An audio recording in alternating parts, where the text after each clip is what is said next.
Assalamualaikum warahmatullahi wabarakatuh. Alhamdulillahirabbil alamin wa nasta'inu ala ummatin wassalatu wassalamu ala asyrofil anbiya'i wal mursalin sayyidina maulana Muhammadin wa ala alihi washabbihi ajma'in. Alhamdulillah, pada pagi hari yang berbahagia ini kita melanjutkan pengajian Al-Hikam makalah ke-11 Idfin wujudaka fi aradil humul fama nabata mimma lam yudfan la yatimmu nitaju. Kuburlah, idfin wujudaka, kuburlah dirimu di tanah kerendahan, karena sesuatu yang tumbuh tanpa dikubur atau ditanam hasilnya kurang sempurna. Jadi yang dimaksud tanah kerendahan itu ketika kita beramal soleh itu menjauhi dari nilai-nilai popularitas. Jadi seperti makalah yang bulan kemarin tentang ikhlas, ini masih ada keterkaitannya. Jadi melatih diri untuk menjadi mukhlisin. Sehingga apabila seseorang beramal tetapi masih ada keakuan dalam popularitasnya untuk mencari sesuatu selain Allah Subhanahu wa taala, maka amal itu tidak tumbuh. Padahal misalnya dicontohkan dalam satu hadis, barang siapa dia beramal soleh sedekah saja itu bagaikan padi yang tumbuh terus sampai 700 kali. Nah, tetapi kalau dia tidak dalam kondisi ditanam atau di tanah kerendahan tersebut, maka mudah untuk lenyap atau hilang. Misalnya tanaman di sini dikubur itu apa? Misalnya dapat dimakan oleh burung dan lain-lain bijinya. Maka biji amal kita ini harus ditanam di tanah kerendahan atau yang ada hasrat untuk adanya popularitas. Dalam satu riwayat misalnya ada Imam Maliki itu punya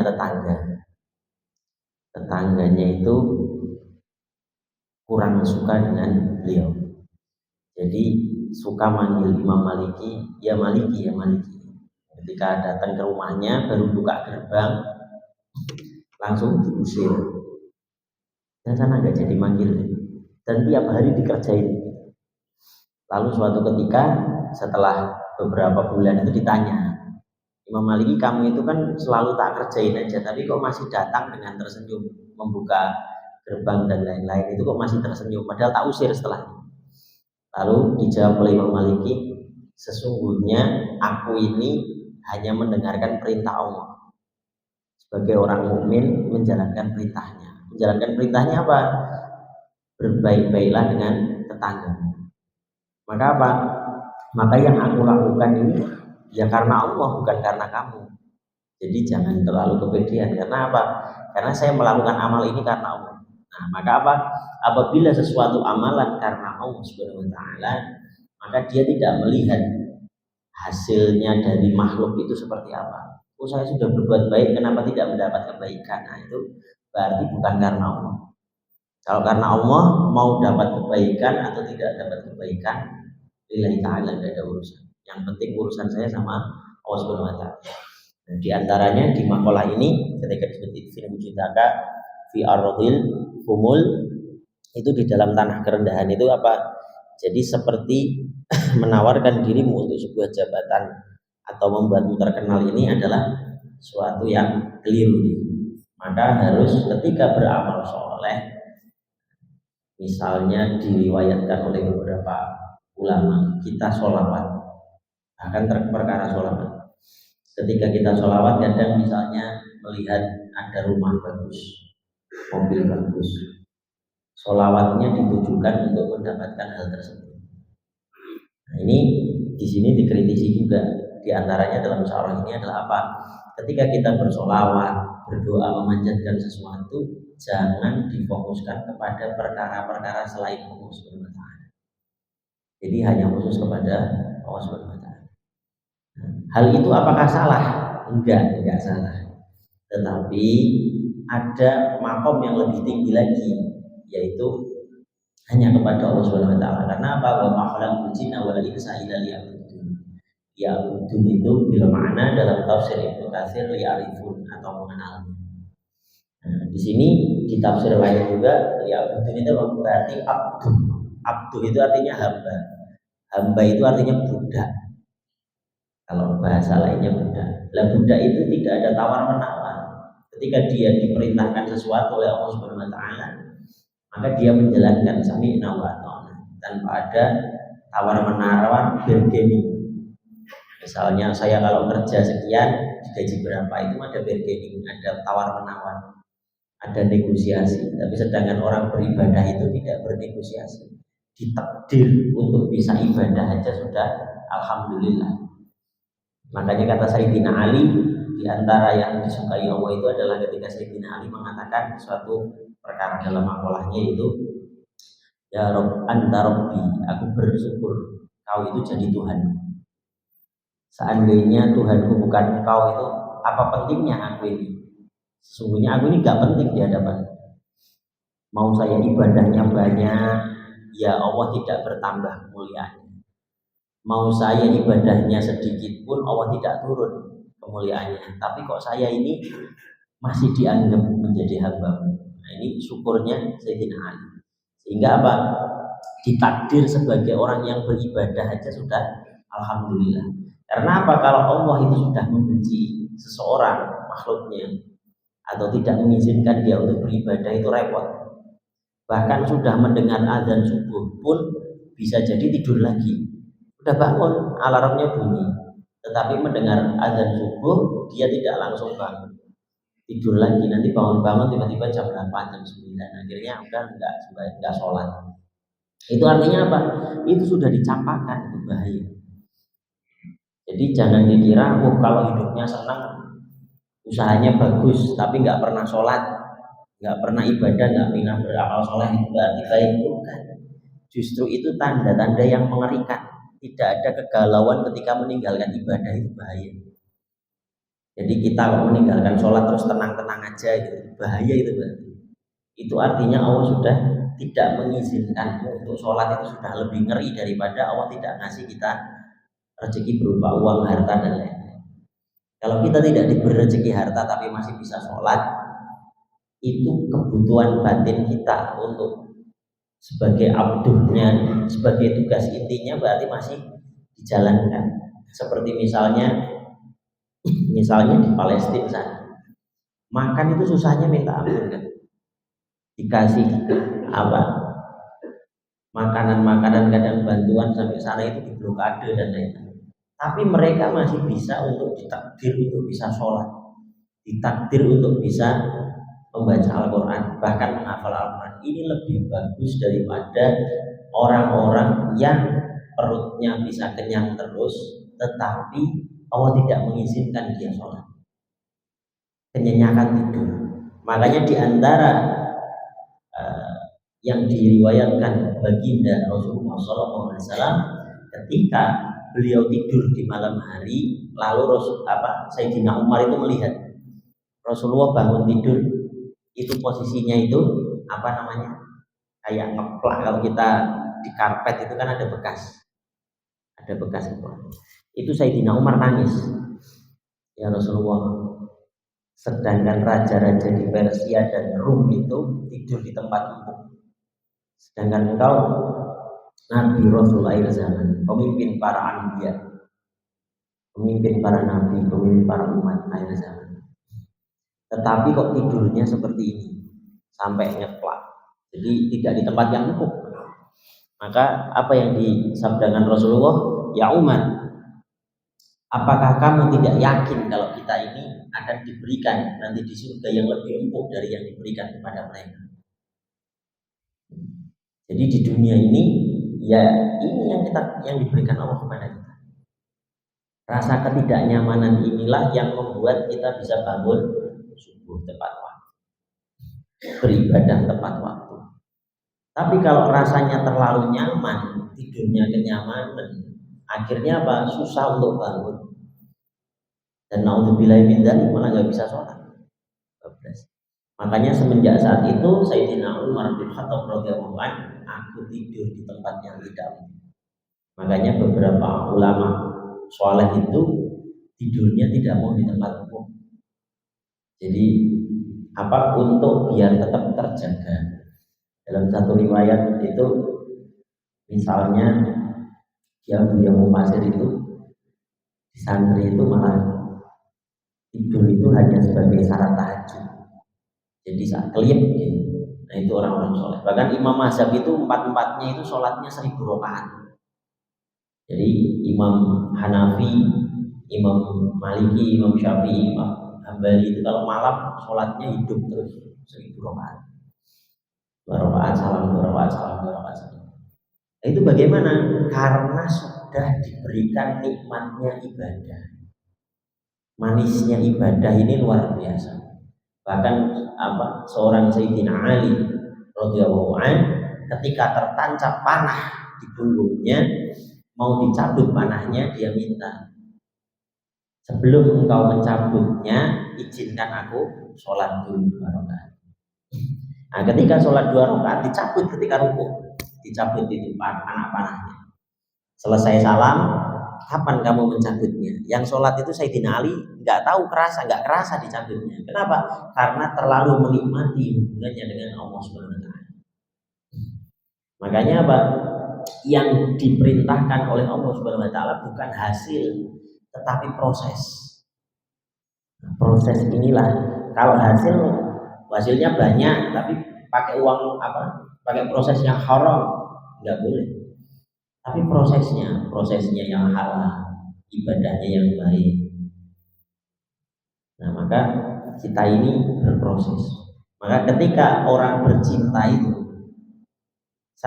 butuh proses yang panjang, karena makin cinta nyari proses yang panjang sampai obat kuat itu dijual. Nah maka ketika kita beribadah dengan Allah Subhanahu Wa Taala, kok pengennya cepet-cepet dan tidak mau berpanjang-panjang, atau kalau panjang-panjang sedikit udah kecapean, kita harus merenung, muhasabah diri. Jangan-jangan ada nggak cinta kita dengan Allah Subhanahu Wa Taala? Atau yang kita sembah ini hanya bacaan Qur'annya, atau yang kita sembah ini hanyalah nafsu saya, pengen jadi ini, saya pengen punya ini. Nah, itu yang perlu direnungkan. Karena ibadah yang mutlak itu lillahi ta'ala, menghamba, wa ma khalaqtul jinna wal insa illa liya'budun. Nah, maka yakinlah bahwa kebaikan akan kau dapatkan saat kau meninggalkan itu semua atau popularitas itu. Namun jangan kau tinggalkan semua itu kecuali atas bimbingan para mursyidmu. Maka Syekh Ibnu Athaillah Al-Iskandari memberi contoh tentang hal itu dengan ungkapan, sesuatu yang tumbuh tanpa dikubur, benihnya hasilnya kurang sempurna. Maksudnya benih yang tidak ditanam dalam hanya akan tumbuh lemah, kering, dan tak bisa dimanfaatkan. Bahkan mungkin benih itu akan mudah dimakan oleh burung atau binatang lain sebelum tumbuh menjadi tanaman. Maka seperti halnya beramal soleh, maka seorang salik jika ia mencari-cari popularitas di awal, jarang yang berhasil di akhir. Nah, maka di sini disebut khalwah bil uzlah. Nah, ini nanti makalah ke-12 tentang uzlah. Nah, khalwah bil uzlah itu apa? Khalwah bil uzlah itu, khalwah itu berdua-duaan atau bermesraan. Tetapi dengan Allah Subhanahu Wa Taala. Ini dicontohkan ketika Rasulullah SAW di Gua Hira. Itu menjauhi perkara dunia. Jadi perbanyak zikir, perbanyak riyadhah. Kalau riyadhah kalau dari bahasa lughawi sendiri artinya kayak olahraga. Tapi yang dimaksud di sini latihan. Kayak kita ngangkat beban itu misalnya 10 kilo, 1 kilo, 2 kilo, tapi pelan-pelan naik, maka ototnya kuat. Sama ibadah, jangan langsung misalnya tadi mendengar tentang Imam Mazhab itu sholatnya 1000 rakaat, terus pulang-pulang besok dimulai 1000 rakaat, nanti jalan 2 hari 3 hari sudah capek, akhirnya nggak jadi. Maka ibadah itu dilatih dulu dari yang paling sederhana. Misalnya mendengar sunnahnya tadi sholat malam, ya dilatih 2 rakaat, di situ istirahat gak apa-apa. Tapi besoknya naik misalnya 4 rakaat, atau sebulan kemudian naik jadi 4 rakaat. Oh, tambah lagi setelah bulan ketiga nambah jadi tambah lagi 2 rakaat terus begitu. Kalau sudah istiqomah naikkan pelan-pelan. Itu namanya melatih diri, tarbiyatun nafs. Jadi ditarbiyah, dirinya ditarbiyah. Sehingga akhirnya bisa istiqomah. Nah, ketika istiqomah itu maka tumbuh itu yang namanya benih tadi, benih dari ibadah. Nah, tumbuhnya ini nanti akan berupa tajalli disebutnya. Tajalli itu sifat-sifat yang apa ya? Pencerminan atau mirroringnya dari sifat-sifat Allah Subhanahu wa taala. Misalnya Allah punya sifat Ar-Rahmanir Rahim. Kalau tajallinya keluarnya itu Ar-Rahmanir Rahim, nanti hatinya penuh dengan kasih sayang. Kalau tajallinya keluarnya ya Fatahu ya Rozak, nanti sukanya buka-bukain rezeki orang. Tapi hakikatnya siapa? Allah Subhanahu wa taala yang membukakan rezeki itu. Tapi menjadi tangan-tangan Allah, tangan-tangan Allah. Ini tajalli itu seperti itu. Sehingga akan muncul sifat-sifat ketuhanan yang apa? Jamal. Tajalli jamal.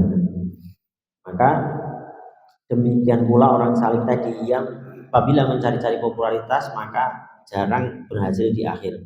Semakin ia merendahkan diri, maka maqam ikhlas akan semakin cepat diraihnya.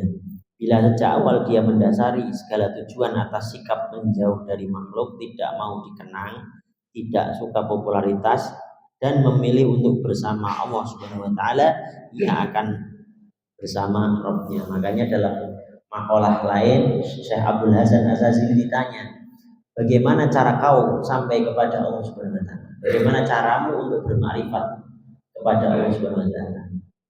Itu dijawab, sesungguhnya aku sampai kepada Allah bersama dengan Allah. Ma'am. Arabtu Rabbi bi Rabbi.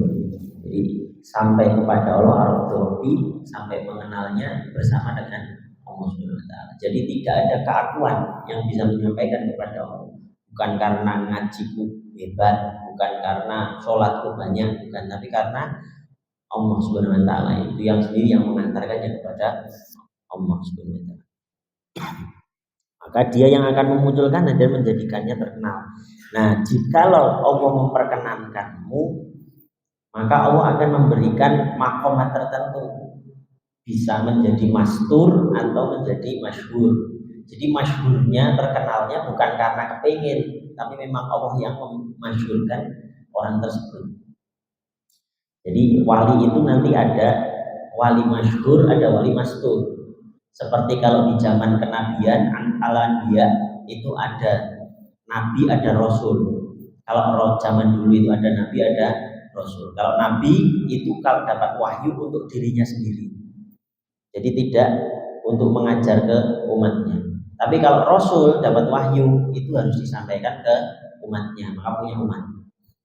Nah, setelah khataman nabi wal mursalin Sayyidina Maulana Muhammadin sallallahu alaihi wasallam, maka apa? Tidak ada kenabian lagi, tidak ada kerasulan lagi. Adanya apa? Adanya kewalian. Sampai nanti ditutup khataman waliyin. Siapa? Nabi Isa alaihissalam. Jadi Nabi Isa alaihissalam itu turun sebagai khataman waliyin, penutup para aulia. Sudah nggak ada wali lagi. Nah, maka apa? Wali itu ada dua, ada wali masyhur, ada wali mastur. Kalau wali masyhur terkenal, mungkin bisa ngajar, mungkin bisa berdakwah, dikenal sama manusia. Tapi ada yang namanya wali mastur yang disembunyikan. Jadi seperti halnya Nabi dan Rasul tadi. Cuman kalau Nabi dan Rasul selesai di Rasulullah SAW sudah nggak ada Nabi lagi. Jadi kalau ada ngaku Nabi itu sudah palsu jelas, karena sudah nggak ada Nabi lagi. Ajaran Islam sudah sempurna. Adanya wali atau aulia. Nah, wali itu nanti ada dua, ada masyhur, ada mastur. Nah, maka orang yang tadi dipopulerkan itu atau tidak dipopulerkan itu kehendak Allah Subhanahu wa taala, bukan karena kepinginnya sendiri. Oh, saya pengen populer, oh saya pengen, itu nggak akan jadi. Jadi karena Allah Subhanahu wa taala. Jadi dia melakukan sesuatu karena petunjuk Allah Subhanahu wa taala.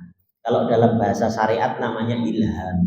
Kalau dalam bahasa yang lebih khusus dalam lugawi namanya khatirullah, tapi mendapat bisikan dari Allah Subhanahu wa taala.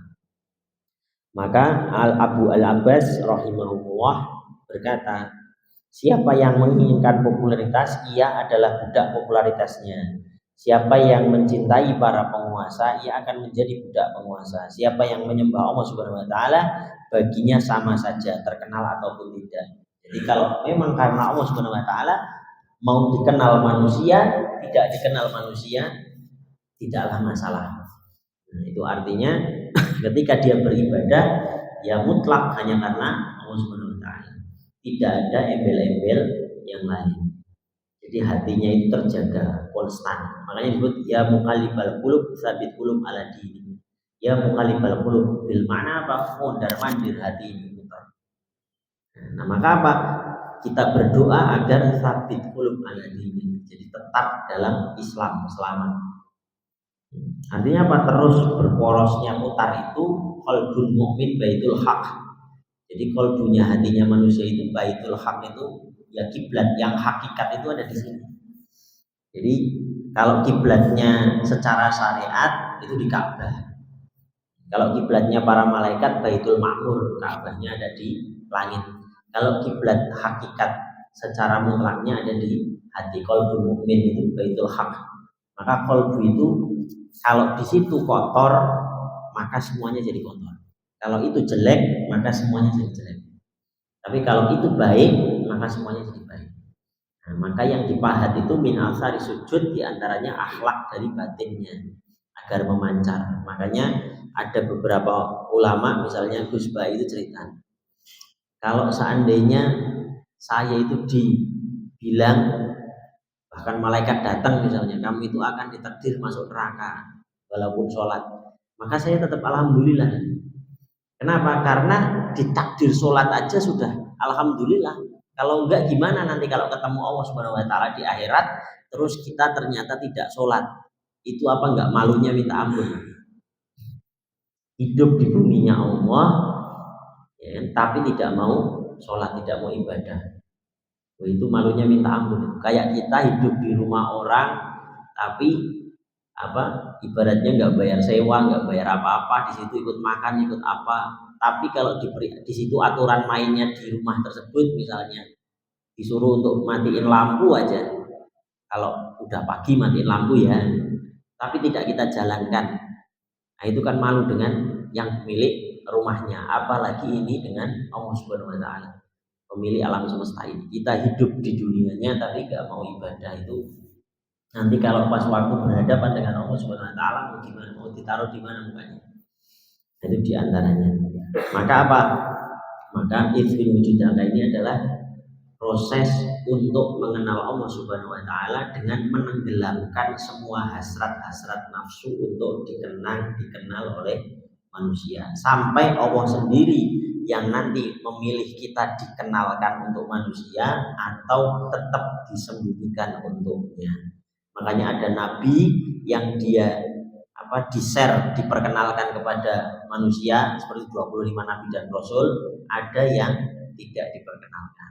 Karena jumlah nabi itu ada 124.000. 313-nya rasul, 25-nya nabi dan rasul yang wajib untuk dikenal. Jadi jumlahnya banyak. Seperti hanya sahabat rasul itu ada 124.000. 313-nya ahli badar, yang wafat, yang syahid di Badar. Terus sisanya nanti ada yang istimewa-istimewa, nah baru yang disebutkan banyak kisahnya. Tetapi sebetulnya sahabat Nabi atau wali-walinya itu jumlahnya banyak, dan itu konstan dijaga sampai nanti khataman waliin, ketika Nabi Isa turun. Nah, Nabi Isa turun itu sudah nggak ada wali lagi, wali ditutup. Allahu a'lam bishawab. Masih ada pertanyaan? Ada pertanyaan mungkin?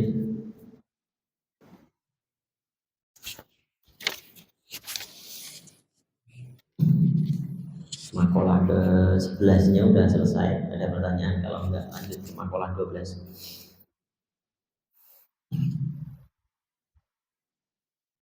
Baik, lanjut ke makalah 12. Mana fa'al qalba syai'un mislu uzlah yadkhulu biha maidana fikrah. Tiada yang lebih berguna bagi hati selain uzlah. Dengan uzlah hati memasuki lapangan tafakkur. Maka uzlah atau menyendiri merupakan cara terbaik bagi seorang murid atau marido, jadi para pencari jalan Allah Subhanahu wa taala, untuk membersihkan hati dari segala kelalaian dan mendekatkan diri kepada Tuhannya. Tafakur itu merupakan umpama sebuah lapangan. Di sana hati berputar-putar seperti seekor kuda yang berpacu di sebuah arena pacuan. Jadi di sini kita belajar tentang uzlah. Apa tadi disebut uzlah? Jadi khalwah itu nanti ada dua, khalwah bil uzlah dan khalwah bil jalwah. Kalau khalwah bil uzlah itu seperti dilakukan Rasulullah SAW ketika di Gua Hiro. Tetapi kalau khalwah bil jalwah itu ketika Rasulullah SAW dilantik sebagai nabi, lalu tetap bergaul dengan manusia yang lain, dengan sahabat, tetap berdagang, tetap bergaul, tetapi hatinya tidak lepas dari Allah Subhanahu wa taala, walaupun hanya sedetik, walaupun ketika tidur. Lu kok bisa seperti itu? Ya. Maka dicontohkan misalnya Sayyidina Utsman Ibnu Affan radhiyallahu anhu, beliau itu ketika tidur terdengar suara. Nah, itu bingung itu khodimnya. Ini kenapa kok ada suara? Terus diintip. Ketika diintip, dideketin, ternyata di rahangnya ini, di lehernya ada suara Allah, Allah. Padahal tidur itu. Kalau kita kan kalau tidur ngorok-ngorok aja. Kalau Sayyidina Utsman bin Affan kalau tidur terdengar suaranya dikit Allah, Allah. Nah, ini namanya ana anam fil ain wala anam fil qalbi. Mataku terlelap tertidur, tetapi hatiku tidak pernah tidur. Ya, kayak kita misalnya sibuk dalam suatu pekerjaan, proyek atau apa, lagi dipikir kenceng, sampai ketika tidur mimpinya tetap lagi kerja. Nah, itu namanya apa? Sudah masuk ke dalam bawah sadarnya. Nah, orang-orang yang dia mencintai Allah Subhanahu wa taala sampai ma'rifat kepada Allah Subhanahu wa taala, maka apa? Maka dalam tidurnya pun ingatnya itu. Jadi ingatnya zikir terus gak udah. Kadang mimpinya sholat. Kalau kita mimpinya kadang macam-macam. Kalau para ahli ma'rifat itu kalau tidur mimpinya bisa sholat, bisa zikir, bisa ngaji, bisa lagi di majelis. Nah, itu orang-orang ahli ma'rifat. Jadi makanya disebutnya ana-anam fil ain wala anam fil qalbi. Jadi disebut namanya khalwah bil jalwah. Jadi kalau bahasa Jawanya namanya topo ngrami. Jadi topo tapi di keramaian. Artinya apa? Hatinya itu tidak lepas dari berzikir kepada Allah Subhanahu wa taala. Kalau dalam Al-Qur'an disebutnya di Quran surat Al-Ma'arij itu as-sholatu da'im. Jadi salat yang tidak putus. Jadi bersambung terus. Maka tafakur itu tadi seumpama lapangan, di sana berputar-putar. Ada seekor kuda yang berputar-putar seperti berpacu-pacuan. Itu tadi ya muqallibal qulub tsabit qulub ala dinik, jadi berputar-putar. Maka apa? Bila seorang murid atau marido yang mencari jalan menuju Tuhannya terlalu banyak bergaul dengan manusia, pandangan dan hatinya akan tertuju pada keduniawian, sehingga yang kemudian tampak jelas di hadapannya hanyalah hal-hal yang bersifat materi dan fana. Makanya dalam ungkapan ulama, barang siapa berdekat-dekatan dengan orang soleh, maka dia akan muncul sifat warok. Jadi kalau kita bergaul sama orang soleh, nanti warok yang keluar. Warok itu misalnya jadinya apa? Makannya dikurangi, perbanyak puasa, perbanyak zikir. Ini orang-orang warok. Nah, kalau bergaul dengan orang soleh, kalau bergaul dengan orang alim, maka muncullah adab, akhlak, sehingga adabnya, sopan santunnya jadi baik. Itu kalau kita sering bergaul dengan orang alim. Nah, sedangkan jika bergaul dengan ahlul dunia, maka keseringan bergaul dengan ahlul dunia, maka apa? Maka dia akan cinta dengan dunia. Nah, ini yang disebutnya untuk obat dari cinta dunia adalah uzlah. Maka ketika uzlah, maka dia membersihkan, mengobati hatinya dari kecintaan duniawi. Nah, tidak demikian jika ia beruzlah, menjauhi pergaulan dengan manusia, hatinya akan disibukkan dengan hal-hal yang bersifat ghaib. Tapi ghaib di sini bukan ghaib yang mistik, lebih ghaib kepada Allah Subhanahu wa taala. Sehingga hatinya selalu merasa dipandang oleh Allah Subhanahu wa taala. Nah, ini disebut ihsan. Maka beribadahlah seakan-akan engkau melihatku, dan apabila engkau tidak melihatku, maka aku melihatmu. Nah, yang dimaksud apa? Tidak hanya ibadah pada saat sholat wajib 5 waktu, tapi ibadah as-sholatu daim tadi. Jadi secara 24 jam kita merasa dipantau Allah Subhanahu wa taala. Sehingga apa, mau melakukan dosa itu takutnya minta ampun. Misalnya lagi dagang, dia mau mengurangi timbangan. Karena merasa dilihat Allah, yang keluar ayat Allah. Ya wailul lil mutaffifin, celakalah bagi para pengurang timbangan. Maka dia langsung takut. Ada azan, dia mau nunda-nunda waktu sholat. Nanti sholatnya kan baru zuhur kan jam 12. Nanti sholatnya sejam lagi nggak apa-apa, 2 jam lagi nggak apa-apa. Ingat lagi, celakalah orang yang sholat tetapi lalai akan sholatnya, suka menunda-nunda sholat. Akhirnya apa? Dia langsung sholat. Nah, itu artinya apa? Dia selalu terasa dipantau oleh Allah Subhanahu wa taala. Sehingga kalau mau melakukan kelalaian, dia tolak. Nah, ini namanya dia selalu ingat kepada Allah Subhanahu wa taala. Maka dalam sebuah khabar disebutkan tafakur sesaat lebih baik daripada ibadah 70 tahun. Maka yang dimaksud bagaimana? Orang ibadah tapi tidak memahami ibadahnya, maka seperti halnya anak kecil itu nyanyi cinta-cinta tapi nggak paham tentang cinta. Ditanya, kamu lagi tadi nyanyi apa? Nyanyi cinta. Cinta itu apa? Ya nggak tahu. Itu kemarin dengar aja di YouTube. Tetapi orang yang tafakur, dia mencoba mengenal Allah, di sini disebutkan dalam makalah lain, itu lebih baik daripada ibadah 70 tahun. Artinya apa? Ketika kita misalnya merenung, kita ini hanya makhluk, dia khalaqi, Rabbku, maka dihakikati di dalam hatinya. Maka ketika dia menyembah Allah, maka akan muncul rasa khauf dan roja. Khauf itu takut, roja itu harap. Khaufnya takut kalau kita berbuat salah bisa kena azabnya, nerakanya. Rojanya kita berharap bahwa Allah itu Ghafurur Rahim. Sehingga apa? Sehingga ketika beribadah, khauf dan rojanya ada muncul. Karena apa? Karena Allah Subhanahu wa taala. Bukan karena dunianya dan lain-lain. Oh, saya ibadah karena pengen rezekinya banyak. Oh, saya ibadah karena biar uangnya banyak. Oh, saya ibadah karena biar jabatannya banyak. Enggak itu. Maka tafakur itu merenung. Banyak merenung, muhasabah diri.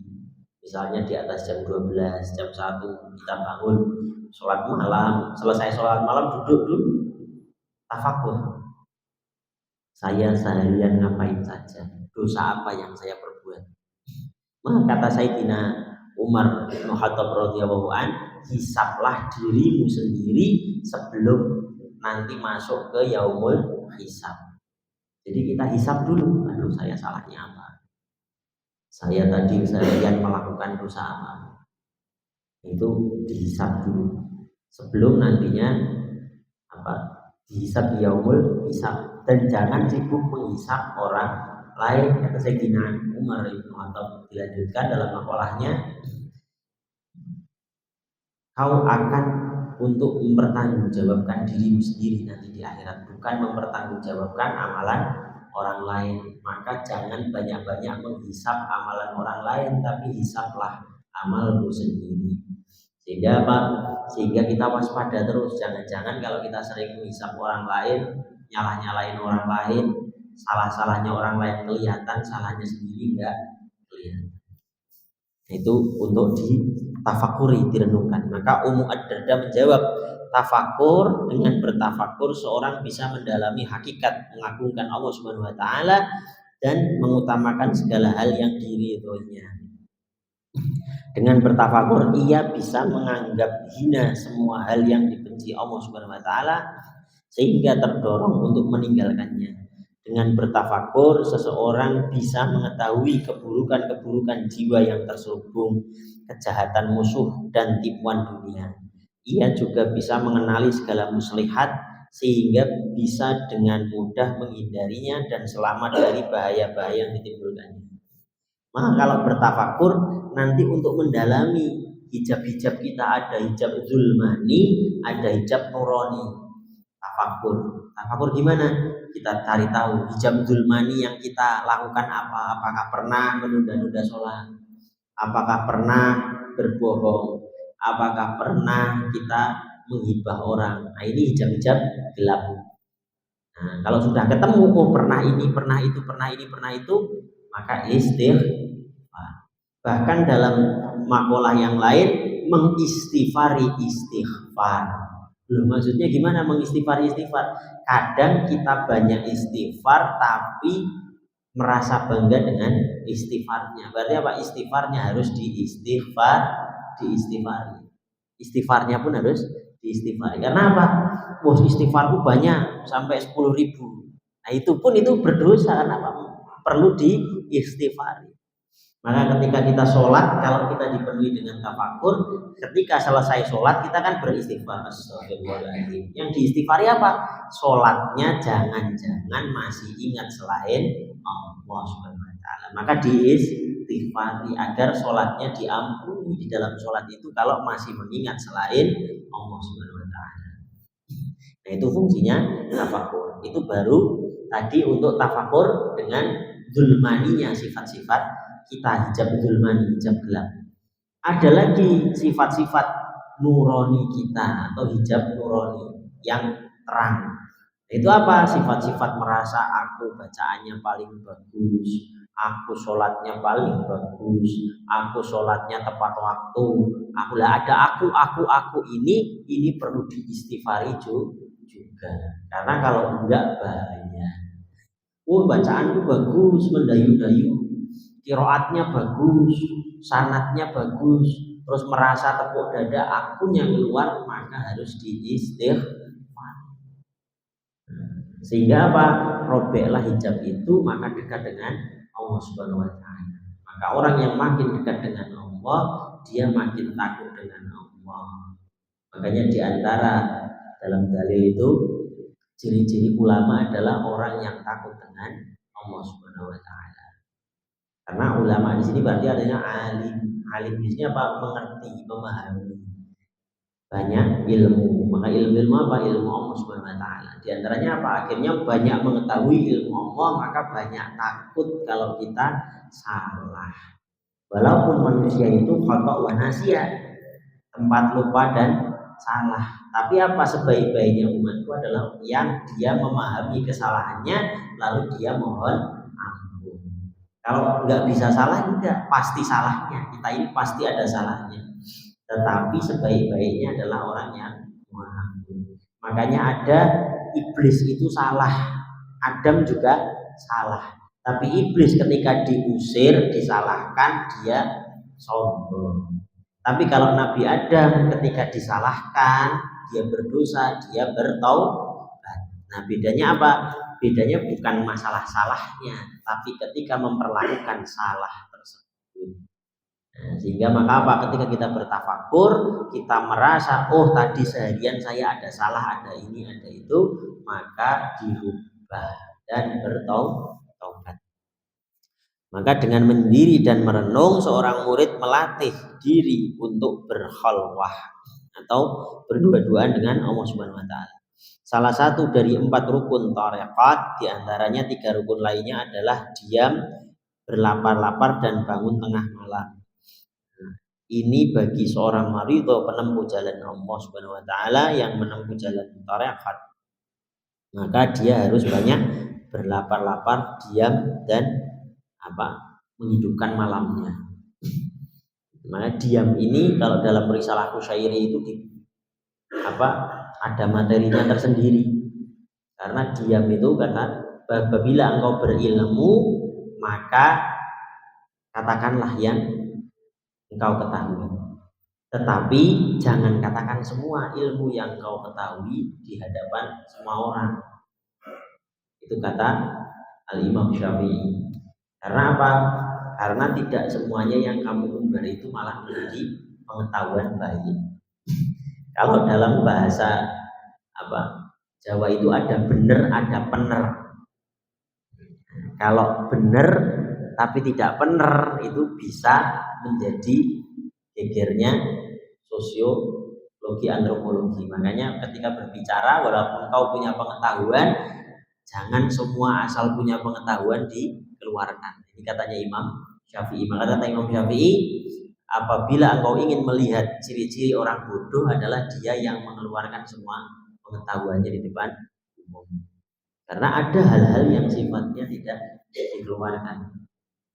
Misalnya kita berhubungan suami istri itu cerita di depan umum, itu kan nggak etis, itu nggak bener namanya. Nah, padahal bener tapi nggak bener, itu namanya seperti itu. Nah, sama hubungan kita dengan Allah Subhanahu Wa Taala itu tidak semuanya harus kita ubah. Contoh orang-orang yang dia ngaji terus sehari bisa hatam 30 juz.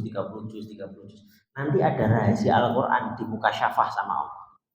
Nah, ketika di muka syafah kok cerita kemana-mana, oh saya di muka syafah rahasia Allah seperti ini, nggak boleh, haram malah. Maka ada hal-hal yang sifatnya nanti Allah privasi dengan dirimu, maka itu bukan untuk wilayah Allahu a'lam bishawab. Itulah disebut diam tadi. Maka apa? Adapun bagi murid yang berada di bawah bimbingan seorang mursyid, tentu ia harus banyak bergaul dengan mursyidnya. Maka uzlah itu bagi tadi yang belum bermursyid, tetapi mencari jalan untuk bertafakur dahulu. Tapi kalau sudah ada mursyidnya, maka perbanyak bergaul dengan mursyid atau gurunya agar diberikan petunjuk langkah-langkah thariq yang sampai kepada usul, sampai kepada Allah Subhanahu Wa Taala. Jika dia telah menjadi arif, tak masalah dia bergaul dengan manusia atau tidak, atau telah mengenal makrifatnya. Maka disebutnya seperti halnya Rasulullah ketika setelah diangkat menjadi nabi itu bergaul dengan manusia, terus berdagang dan lain-lain, tidak ada masalah. Karena hatinya sudah istiqomah kepada Allah Subhanahu Wa Taala, tidak terputus niatnya dengan Allah Subhanahu Wa Taala. Allahu a'lam bishawab. Sudah dua makalah. Ada pertanyaan mungkin sebelum ditutup suruknya berapa menit?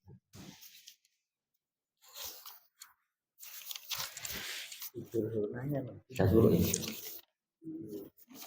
Saya suruh? Belum. Ada lagi. Ada pertanyaan enggak? Waalaikumsalam warahmatullahi wabarakatuh. Izin bertanya. Yang pertama, apakah uzlah itu membutuhkan ruangan khusus atau tempat khusus gitu? Kemudian apa yang kita lakukan ketika beruzlah? Apakah berzikir atau memikirkan kebesaran Allah Subhanahu Wa Taala? Mungkin seperti itu, Ustaz. Terima kasih. Jadi beruzlah itu ada yang di gua, ada yang di kamar. Pokoknya mengurangi bertemu dengan manusia atau makhluk, perbanyak hubungan khalwahnya dengan Allah Subhanahu Wa Taala. Jadi apa boleh dia tidur di tempat itu boleh, tetapi mengurangi hubungan intensitas ketemu dengan orang dan memperbanyak zikir, sholat, tafakur itu hanya kepada Allah saja. Jadi mengurangi intensitas berkomunikasi dengan makhluk. Nah, itu makanya disebut khalwatul uzlah. Makanya di khalwah ada dua, khalwatul uzlah sama khalwatul jalwah. Makanya Rasulullah di Gua Hiro itu tidak bertemu dengan orang sampai ke dalam hatinya, berkomunikasi dengan hatinya sendiri. Cuman di situ harus ada petunjuk pembimbingnya biasanya. Kalau sudah terlalu dalam, kalau tanpa ngaji dulu atau pembimbingnya, nanti ketemunya aneh-aneh. Makanya ada orang nanti ngaku jadi nabi. Itu apakah orang yang bukan ahli ibadah? Kadang ahli ibadah itu akhirnya ngaku jadi nabi, akhirnya ngaku punya dapat wahyu ini dan itu, dapat petunjuk ini dan itu. Bahkan ada orang yang lelaku nyembelih anaknya sendiri, katanya saya dapat petunjuk kayak Nabi Ibrahim, padahal menyesatkan. Itu karena tadi ada petunjuk. Karena orang yang dia bersunyi-sunyi, kalau dia belum kan ada tahalli dan janji. Tahalli itu dikuras dulu hatinya. Kalau masih ada ambisinya, terus dia uzlah, kadang nanti asnam di dalam dirinya ini yang akan mencerminkan. Asnam itu berarti berhala. Berhala di dalam dirinya ini yang akan mau wujud. Misalnya dia masih pengen sugih, pengen kaya, pengen apa, uzlah terus. Dia zikir, ya fatah ya rozak, ya fatah ya rozak misalnya. Maka asnamnya yang muncul adalah sesuatu yang membuat dia kaya. Akhirnya apa? Keluar dari uzlah, ngerasa jadi wali, terus dia memproklamirkan dirinya menjadi wali dan lain-lain, atau menjadi nabi lagi. Akhirnya malah menyesatkan umat. Maka tetap harus ada rukunnya. Rukunnya itu apa? Di antaranya harus ada pembimbingnya. Biar kalau salah bisa dibenerin. Kalau nggak ada pembimbingnya, nanti yang benerin nggak ada. Yang ngaku nabi nggak ada yang nyalahin, nggak ada yang mengoreksi. Karena di antara nanti tanda-tanda pintu syaitan masuk itu adalah khayalan atau andai-andai. Makanya sabda Rasulullah, janganlah engkau banyak andai-andai, karena pintunya masuk setan di antaranya andai-andai. Nah, orang kalau sudah menyendiri tanpa ilmu, kadang muncul andai-andai, khayalannya muncul. Nah, ketika khayalannya muncul terus ditumpangi sama setan, akhirnya jadi petunjuk ini dan itu, tetapi tujuannya akhirnya bukan kepada Allah Subhanahu wa taala. Alhamdulillah. Ada pertanyaan lain? Assalamualaikum. Ya, kaitannya dengan yang imam mazhab sholat 1000 rakaat. Nah, kalau saya hitung gitu ya, izin ya. Jadi misalnya semalam itu 10 jam, dari jam 7 sampai jam 5 gitu ya. Itu kan 10 jam. Kalau 1 jam kan 60 menit. Kalau 60 kali 10 600. Enggak sampai. Nah, itu namanya tawil waktu. Tawilah waktu namanya. Tawilah waktu itu seperti halnya ketika Isra Mi'rajnya Rasulullah itu semalam tapi bisa diringkas. Itu namanya dapat tawilah waktu, jadi waktu perpanjangan. Tapi memang ada dalam riwayatnya semua imam mazhab itu sholatnya 1000 rakaat. Kalau caranya nanti bagaimana, wallahu a'lam bishawab. Tapi Allah bisa panjangkan dan pendekkan waktu, namanya tawilah waktu. Jadi dipanjangkan itu waktu. Seperti Rasulullah itu Isra Mi'raj itu disebut lailan, bukan hanya laili. Subhanalladzi asra bi abdihi lailan, bukan hanya laili. Karena kalau laili itu sepanjang malam, dari mulai maghrib suruh gelap sampai nanti ini terbitnya matahari itu mau subuh itu. Nah, itu namanya laili. Tapi kalau lailan itu sepenggal. Berarti cuman mungkin bisa semenit, 2 menit, sejam, 2 jam, pokoknya di antara malam ini. Tidak full malam, namanya lailan. Maka subhanalladzi asra bi abdihi lailan. Sama dengan ketika orang-orang soleh beribadah, dia dicabut waktunya. Misalnya kalau di Quran surat Al-Kahfi itu ada Ashabul Kahfi, itu sholatnya dia ketika tidur 309 tahun, tapi ngerasanya semalam doang. Kalau itu dibalik, jadi waktu yang panjang kelihatannya terasa pendek semalam aja. Nah, ketika itu Ashabul Kahfi bangun yang ngerasanya saya tidur semalam aja, tetapi hakikatnya 309 tahun. Itu diantaranya seperti itu, Pak. Nah, ada namanya tawilah waktu, jadi dipanjangkan waktunya dalam waktu semalam karena dia berjumpa dengan Allah, merasa kenikmatannya panjang, akhirnya dipanjangkan. Nah, itu ada orang-orang penghafal Al-Quran itu kadang kalau dia membaca Al-Quran terus nanti ngerasa itu 1 jam kayaknya lama. Boleh kalau siapa di sini yang biasa menghafalkan Al-Quran, nanti dites. Ketika dia ngobrol biasa, kayaknya 1 jam cepat. Tapi ketika dia baca Quran, kayaknya saya itu tadi sudah baca sekian juz, tapi kok masih sejam ya? Nah, itu ada itu namanya. Dan itu para penghafal Quran biasanya kalau dia sudah biasa menghatamkan Al-Quran, nanti dia ngerasa itu yang namanya toilah wakat. Itu yang ngasih siapa? Allah Subhanahu Wa Taala. Yang bisa ngerasain ya pelakunya. Jadi yang bisa ngerasain ya pelakunya. Kalau bukan pelakunya kayaknya dihitung susah, masuk akal susah. Karena apa? Yaitu rahasianya Allah, sirnya apa namanya sirul asrar. Yang tahu ya orang tersebut dengan Allah Subhanahu Wa Taala. Tapi dalam risalah memang dijelaskan bahwa Imam Mazhab itu sholatnya tiap malam 1000 rakaat. Nah kalau caranya bagaimana? Ya wallahu a'lam bishawab. Karena di tawilah waqt. Ada pertanyaan lain?